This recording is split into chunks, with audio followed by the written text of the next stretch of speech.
High বন্ধুরা, কিছু এলাকার ছবি তুলে ধরলাম। কেন এলাকাগুলো খুব বিখ্যাত এলাকা, অ্যাক্সিডেন্টের জন্য রাজা। কিন্তু অ্যাক্সিডেন্ট ড্রাইভারদের জন্য চট করে হয় না, কিছু মানুষের ভুলের জন্য হয়। সেটা কীভাবে দেখুন। এই যে গাড়িটাতে আনলোড করছে কোন জায়গায়, দেখুন এটাতে একটা দুর্ঘটনা হওয়ার রিস্ক খুব। আর দুর্ঘটনা হলে কি বাইক ড্রাইভারের দোষ, গাড়ির যে কোনো অ্যাক্সিডেন্ট হলেই ড্রাইভারদের দোষ। মানে এটা ওই নিয়ম, মানে লেখাই আছে। মানে ড্রাইভারটাই খারাপ। এই দেখুন এটা কোথায় লোড করছে গাড়িটা, কি বলবেন? বললে পরেই খারাপ।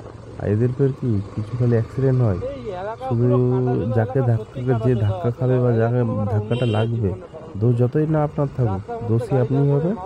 আর এরা শুধু ক্লাবের মধ্যে এন্টার হবে, ক্লাব ওখানে টাকা খেতে আসবে। মানে কিছু ক্লাব আছে এই এলাকাগুলোতে, এলাকাগুলো সব থেকে জঘন্য এলাকা আমার কাছে। কারো কাছে হয়তো ভালো হতে পারে।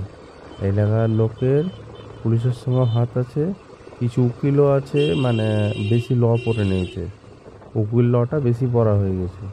মানে এত নিয়ম কানুন দেখায়। দোষটা দেখবে না কার আছে, যে কোনো দুর্ঘটনা হলে দোষটা দেখুন। কী বলবো, রাস্তা হাফগুলো আর রাস্তায় যেগুলো শুকাতে দিচ্ছে এগুলো তো স্লিপ হতে পারে।